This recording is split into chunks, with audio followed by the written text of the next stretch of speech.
This story is titled, My Fiancée Made Fun of My Career at Her Office Party. I broke off the engagement right in front of everyone. Hey everyone! Before we jump into today's video, I need your help. We've noticed the channel is losing some traction, and subscribing is one of the best ways you can support us. It's quick, free, and it helps us keep bringing you awesome content. Your support means the world. Let's keep this channel growing together. Thanks so much. Now let's start the video. Hey Reddit, I've been sitting on this for a while, trying to make sense of what went down, but I eventually decided to post it.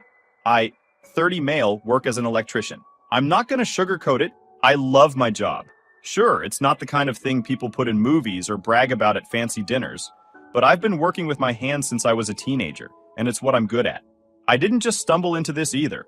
I worked hard to get here. I spent years going to trade school, juggling side gigs to afford my tools, and putting in long hours as an apprentice to learn the ropes.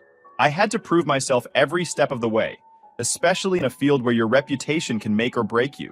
I've spent countless hours mastering circuits, panels, and wiring, and there's something incredibly satisfying about fixing something broken and seeing it work again.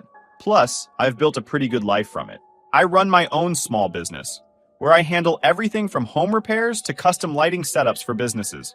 It wasn't easy getting to the point where I could be my own boss, but it was worth it.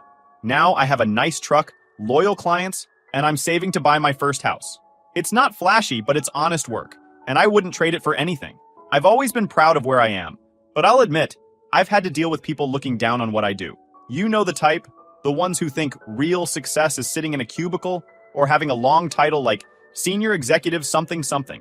I thought my fiancée, Lisa, 30 female, wasn't one of those people. Lisa and I have been together for about 4 years.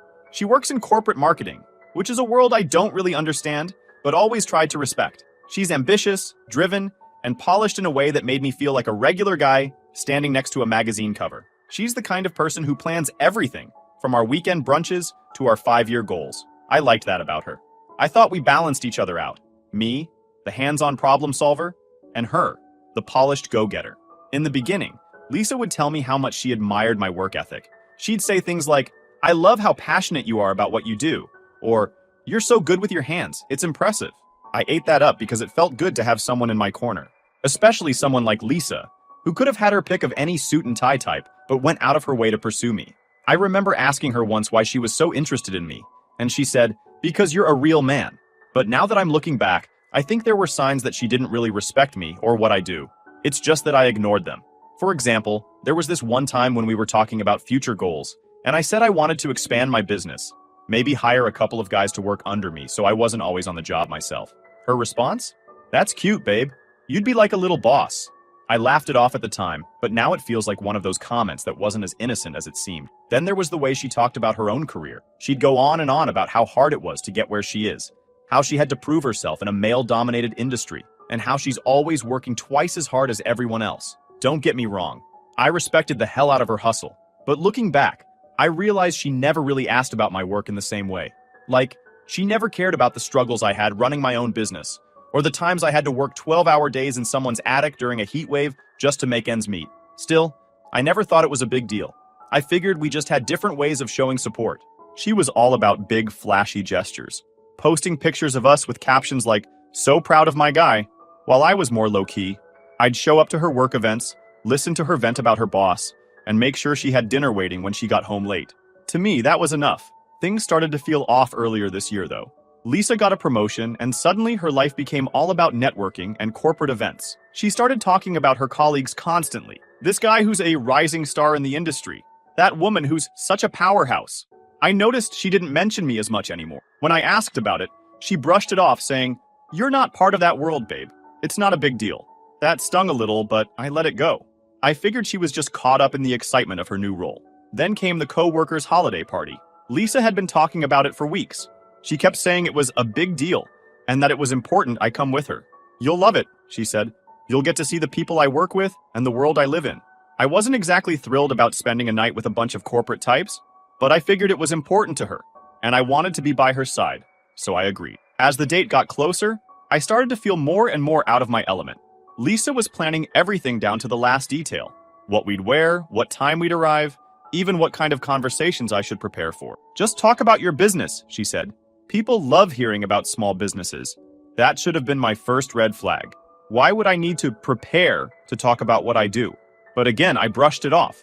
I wanted to be there for her, even if it meant stepping into a world that felt completely foreign to me. The night of the party, I put on my one good suit and did my best to clean up. Lisa looked incredible, like she always does, in this sleek black dress that probably cost more than my monthly rent. When we got to the venue, I realized just how out of place I was. The place was decked out with fancy decorations. Everyone was dressed to the nines, moving through the room like they were on a runway. I was trying my best to play along, even though this whole thing feels like stepping onto a set of The Office. But, way less funny and way more fake. People are walking around in their overpriced suits and shoes, talking about brand initiatives and quarterly projections. Meanwhile, I'm just trying to keep my tie from choking me to death. Lisa's in her element, though. She's laughing, working the room, and introducing me to everyone like she's the star of the show. Honestly, I was kind of proud of her at first. I mean, she's good at what she does, and it's obvious her colleagues respect her. But the more she introduced me to people, the more it started to feel off. It started small. Every time she'd introduce me, she'd throw in some little comment that felt like a jab. Like, "This is my fiancé. He's an electrician. He keeps things running around the house." Or, "If you ever need someone to fix your outlets, he's your guy." She'd laugh, and so would they. But I wasn't laughing. I brushed it off the first couple of times, telling myself she was just nervous or trying to be funny. But after the fifth or sixth time, I started to wonder if this was just how she talked about me behind my back. Anyway, Lisa and I were standing with a group of her colleagues when one guy, a real smug-looking dude in a tailored suit that probably cost more than my truck, asked me what I do for a living. I smiled and told him, "I'm an electrician. I run my own business. Simple and plain." Before he could say anything, Lisa jumped in. "Oh, he's amazing with his hands," she said, with this overly sweet tone that immediately made me cringe. "He's like my little handyman at home. Anytime something breaks, he's on it. Isn't that adorable?" Adorable. That word hit hard. The way she said it wasn't affectionate. It was condescending, like I was some kind of pet she brought to show off. The group burst out laughing, and I just stood there, trying to keep my face neutral. Inside, I was fuming. I wanted to say something, but I didn't want to make a scene. So I just smiled awkwardly and nodded like I was in on the joke. But I wasn't. I was done. The rest of the night didn't get better. Every time we talked to someone new, Lisa found a new way to put me down, whether it was calling me her fix-it guy or joking about how I probably didn't get their world of corporate marketing. At one point, I heard her telling someone, "Oh yeah, he's my little wires and pliers guy, like Bob the Builder, but less ambitious." I was standing there thinking, did she just reduce my job to a joke? I let it slide, trying to keep the peace, but it didn't end there. What really pissed me off was how casual she was about it. Like she didn't even notice she was insulting me. Or worse, she noticed, and just didn't care. The way she looked at me when she made those comments, it wasn't love or pride, it was a pity. Like I was some small-town guy who got lucky to be with her and should just be grateful for it. The worst part? Everyone else seemed to eat it up. They were laughing along with her like her insults were the funniest thing they'd ever heard. And why wouldn't they? In their eyes, I was just the blue-collar guy, tagging along with the corporate queen. They didn't know me or what I'd built for myself. All they saw was what Lisa was showing them, someone to laugh at. By the time the toast happened, I was already checked out. Lisa stood up in front of everyone, looking like she owned the place, and started thanking her team for their hard work. I was halfway listening, just trying to get through the night without losing it, when she suddenly said, "And I want to give a special shout out to my fiancé." I looked up thinking, maybe she's going to redeem herself. But nope, he's not exactly a corporate guy, she said, grinning like she was about to drop the funniest joke of the night. But if anyone's dishwasher stops working, he's your guy. The room erupted in laughter. I sat there, frozen, as 100 pairs of eyes turned to me. My face felt like it was on fire. I looked over at Lisa, hoping she'd notice how humiliated I was, but she was too busy soaking up the attention. She was smiling, like she'd just won an award for Most Entertaining Toast. I couldn't take it anymore. I excused myself and stepped outside to get some air. My hands were shaking, and my chest felt tight. I replayed her words over and over in my head, each one hitting harder than the last. Not a corporate guy. Your guy for power outages. What the hell had just happened? That wasn't a toast. That was a takedown. So, I'm standing outside this ridiculously fancy venue, breathing in the cold air and trying to cool off. The sound of everyone laughing at Lisa's toast is still echoing in my head. I don't know if I'm more embarrassed or angry, or maybe a mix of both. I kept thinking, is this how she's always seen me? Like some handyman she picked up for convenience? A few minutes later, Lisa comes outside. She's got this big, oblivious smile on her face. "There you are," she says, like I'm some kid who wandered off. "Why'd you sneak out?" I look at her, trying to stay calm, but I can already feel the frustration bubbling up. "Do you have any idea how humiliating that was?" She blinks, clearly caught off guard. "What are you talking about?" "The toast," I say, my voice rising a little. "You basically turned me into a joke in front of your entire office." Lisa rolls her eyes, like I'm the one being unreasonable here. "Oh, come on. It was just a joke. Everyone thought it was funny." "Yeah, because they don't know me," I snapped. "All they know is what you told them. That I'm some not corporate guy who's good for fixing their dishwashers. Do you even realize how disrespectful that is?" She sighs, like she's talking to a child. "You're overreacting. It wasn't that deep. I was just trying to lighten the mood." Lighten the mood? I could feel my fists clenching at my sides, but I took a deep breath and tried to explain. "Lisa, I've worked my ass off to get where I am. I run my own business. I make a good living. And you reduced all of that to a punchline. How do you think that makes me feel?" Instead of apologizing or even trying to understand, Lisa crossed her arms and gave me this annoyed look. "I don't know why you're being so sensitive about this. It's not like I said anything untrue. You're an electrician. It's not exactly a glamorous job." And there it is. The truth, plain and simple. I stare at her, stunned. "Wow," I said. "So that's how you really see me? Like I'm just some guy with a toolbox who's lucky to be with you." "I didn't say that. You're putting words in my mouth. All I'm saying is that you need to learn how to take a joke. This isn't about me. It's about your insecurity." She started to yell. My insecurity. I felt my blood boiling now. "This isn't about me being insecure. It's about you not respecting me or what I do. Do you even realize how condescending you sounded tonight? How condescending you always sound?" Lisa's face hardened. "You know what? Maybe I do think you're overreacting. And maybe you should consider why you're so defensive about your job. If you were confident in yourself, you wouldn't let a little teasing bother you." That's when I realized we're not just having an argument. This is a fundamental problem. This is who Lisa is. She didn't respect me, and she never has. I take a deep breath, trying to steady my voice. "You know what, Lisa? I can't do this anymore." Her eyes narrowed. "Do what?" "This," I say, motioning between us. "Us. This relationship. I'm done." Lisa stared at me like I've just grown a second head. Then she laughs. A short, disbelieving laugh. "You're kidding, right? You're really going to break up with me over a joke?" "It's not just the joke," I said firmly. "It's how you see me. How you've always seen me. You don't respect me, Lisa. You never have. And I'm not going to spend the rest of my life being treated like I'm less than you just because I don't work in an office." Her expression shifted from disbelief to anger. "Are you serious right now? Do you even realize how ridiculous you sound? You think you're so special because you run a little business, fixing people's wiring? Well, guess what? It's not that impressive." Her words were harsh, but they solidified my decision. I pulled the engagement ring off my finger and held it out to her. "Good luck finding someone you actually respect," I said, calmly and firmly. She stared at the ring like it was going to explode in her hand. "You're making a huge mistake," she said. "No one else is going to put up with your fragile ego." I only replied with, "Maybe not, but at least I'll have my self-respect."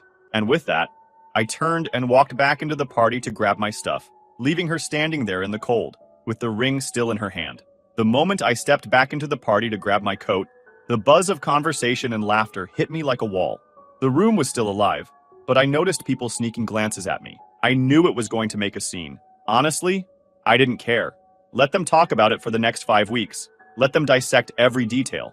I wanted this moment to stick with Lisa and everyone here. She'd spent the entire night tearing me down. Now it was my turn to walk out on my terms. As I reached for my coat, I heard the sharp click of Lisa's heels behind me. I knew she wouldn't let me leave without some kind of showdown. "You're really going to do this?" she hissed. She glanced nervously around, trying to make sure no one overheard. "Here? In front of everyone?" I turned slowly, locking eyes with her. I could feel all those curious glances from her colleagues, the way conversations were quieting as people tuned in. "Lisa, you already did this," I said, keeping my voice calm but loud enough for anyone nearby to hear. "You crossed the line humiliating me in front of everyone. I'm just leaving before it gets worse." Her eyes widened for a split second before narrowing into a glare. "Don't be so dramatic," she spat, grabbing my arm with enough force to make my jacket wrinkle. Her nails dug into my sleeve as she tried to keep her composure. "No one even noticed. You're blowing this way out of proportion." I pulled my arm free and took a step back. "Really?" I said, raising my voice. Because I'm pretty sure half the room wasn't laughing with you after your little toast. They were laughing at me, and you made sure of it. That's not what happened, she snapped, her voice rising just enough to draw more attention. The hum of conversation around us dropped a notch. People weren't even pretending not to listen anymore. They were laughing because it was funny, she insisted, her cheeks flushed with anger. You're the one who's turning this into a big deal. I took a breath, steadying myself, and let the silence between us hang for a moment. Lisa, I said firmly, you turned me into a punchline. You made it crystal clear how little you respect me, and now you're acting like I'm crazy for being upset. Do you even hear yourself right now? Her face turned bright red, and not from embarrassment. This was pure, unfiltered rage. She crossed her arms. You're twisting everything I said, she shot back. I was trying to include you. You should be thanking me for making you part of the conversation instead of sulking like a child. Thanking you? You didn't include me. You mocked me. You made me sound like some dumb handyman who's only good for fixing your lights. That's not including me, Lisa. That's tearing me down so you can feel better about yourself. Before Lisa could respond, a voice cut in. Hey, is everything okay here? I turned to see one of her co-workers, a woman in a crisp suit, clutching, looking uncomfortable. Lisa whipped around to face her, putting on the fakest smile I've ever seen. Oh, it's fine, just a little misunderstanding, she said quickly, her voice an octave higher than usual. The woman glanced between us, clearly unconvinced. Well, if you need anything, she trailed off, giving me a sympathetic look before stepping away. Lisa's smile dropped the second her coworker turned her back. Do you see what you're doing? She hissed, her voice dripping with venom. You're embarrassing me in front of my entire office. I couldn't help but laugh, a bitter sound that cut through the room. I'm embarrassing you? I said, shaking my head. You spent the whole night treating me like a joke, and now you're worried about how you look? That's rich. I couldn't help but laugh, a sharp, biting sound that cut through the tension. I'm embarrassing you? I said, shaking my head. You spent the whole night treating me like a joke, and now you're worried about how you look? Unbelievable. Out of the corner of my eye, I noticed a tall man near the entrance watching us. He looked familiar. Then I realized it was Lisa's boss. He didn't say anything, but the way he crossed his arms and leaned slightly forward made it clear he was listening. Lisa noticed him too. Her face paled, and her whole demeanor shifted. Can we just talk about this later? She said, her voice suddenly softer. You're making a scene. I shook my head, thinking, that's exactly what I wanted. No, Lisa, we're not doing this later. We're doing it now. I'm not going to spend the rest of my life with someone who thinks they're better than me just because I don't work in an office. I deserve more than this. More than you. Lisa's eyes darted between me, her boss, and the growing number of people pretending not to watch. Fine, she said, her tone practically spitting venom. Walk away. But don't come crying to me when you realize no one else is going to put up with your fragile ego. I couldn't help but smirk, shaking my head. Cry to you? You're joking, right? I'm not the one who's going to struggle finding someone who respects me. I didn't say it out loud. I didn't need to. My silence and the look on my face said it all, while staring at her, letting her words hang in the air. I wasn't going to stoop to her level. Instead, I turned to leave. Good luck finding someone who'll tolerate you, I said. Enjoy the party, folks, I said over my shoulder as I turned and walked toward the door. Behind me, I could hear the murmurs spreading through the room, like ripples in a pond. People were whispering, exchanging glances, and I caught snippets of their conversations as I passed. Did you see that? What the hell was that about? I knew she was a bit much, but damn. I didn't look back. I didn't need to. I knew the damage was done. Lisa wanted to be the center of attention, and now she had it. Not as the queen of the party, but as the woman who got called out in front of everyone. Let them talk. By the time I reached my car, I felt lighter than I had in years. I stood up for myself, and it felt damn good. Lisa could spin her story however she wanted, but I knew the truth, and so did everyone else who saw what happened. The days after the party were messy, to put it lightly. Lisa kept texting and calling me. They ranged from, can we just talk about this, to full-on, you're acting like a child, and everything in between. I didn't reply to any of them. Honestly, I needed space. I needed to figure out what the hell just happened, and how someone I thought loved and respected me could treat me like I was a punchline. But Lisa wasn't the type to sit quietly. Oh no. By day 3, I started hearing from mutual friends. Apparently, she wasn't content to just blow up my phone. She needed to make sure everyone else knew her side of the story too. She's saying you flipped out over nothing, one of my friends texted me. Like, she's making it sound like you stormed out because you're too sensitive to handle a joke. Another one sent me screenshots from Lisa's social media. there it was in plain sight. A post about how she dodged a bullet because some people can't handle a strong woman with a sense of humor. The comments were filled with her friends hyping her up. You deserve better. He sounds so insecure. Good riddance, insecure. That word kept coming up, and it pissed me off every time I saw it. I wasn't insecure. I was tired. Tired of being belittled. Tired of being treated like I wasn't enough because I didn't fit into her perfect little corporate world. A couple of days later, I got a message that stopped me in my tracks. It was from one of Lisa's co-workers, someone I barely knew but who had been at the party. Hey, I just wanted to reach out and say I'm sorry for laughing at that toast, she wrote. Honestly, I always thought Lisa talked about you in a weird way, like she was settling for you or something. I didn't realize how bad it was until the other night. You didn't deserve that. That confirmed what I'd started to suspect. This wasn't just a one-time thing. Lisa had been looking down on me for a long time, probably since the beginning. I thought we were equals, partners. But to her, I was just the guy with the tools, someone she could control and joke about when it suited her. I started replaying our entire relationship in my head, picking apart every moment that felt off. Like the time she introduced me to her parents and said, he's not your typical corporate guy, but he's great with his hands. Or the time she told her friends, yeah, he owns a business, but it's like, small, not stressful like my job. How did I not see it? How did I not realize she was never proud of me, never truly respected me? The real cherry on top came about a week later. I got a call from Lisa's best friend, Jen. Now, Jen and I had always been cool. We weren't super close, but we got along well enough. So when her name popped up on my phone, I figured maybe she was calling to play peacemaker or something. But nope. I just thought you should know, Jen said. Lisa's been telling people that she settled for you because she thought you'd be easy to control. She said she didn't think you'd ever leave her because you'd feel too lucky to have her. She actually said that? I asked, even though I already knew the answer. Yeah, Jen replied. I didn't want to believe it at first, but after what happened at the party, I'm sorry, man. You deserve better. I thanked her for telling me, but honestly, I didn't know how to feel. I mean, I was already done with Lisa, but hearing that, it was like adding insult to injury. This whole time, I thought I was building a life with someone who saw me as an equal, and she was treating me like some charity case. After the dust settled, it was like a switch flipped in my life. Lisa and I were done. No more texts, no more calls, no more fake apologies or attempts to spin the story. My life on my end was looking brighter. I threw myself into my work, taking on more projects, and I decided to sell my engagement ring and use the money to book myself a trip to the mountains, a place I'd always wanted to visit but never got around to because Lisa wasn't into rustic vacation. Turns out sitting by a campfire and looking at the stars is a hell of a lot better than listening to people talk about brand synergy over tiny hors d'oeuvres. During that trip, I had a lot of time to think about what I wanted and what I didn't want. I realized I'd spent way too much time trying to fit into Lisa's world, letting her define my worth based on her shallow metrics. That wasn't happening anymore. Then came the ultimate bit of karma. About a month after the party, I heard through the grapevine that her antics at the party and her behavior afterward had caught the attention of her boss. Apparently, some of her coworkers had started talking about the incident, and it made its way up the chain. She's been really tense at work, one of her colleagues told me. It's like she knows people are talking about her behind her back, and it's driving her nuts. She even snapped at someone during a meeting last week, which is not like her.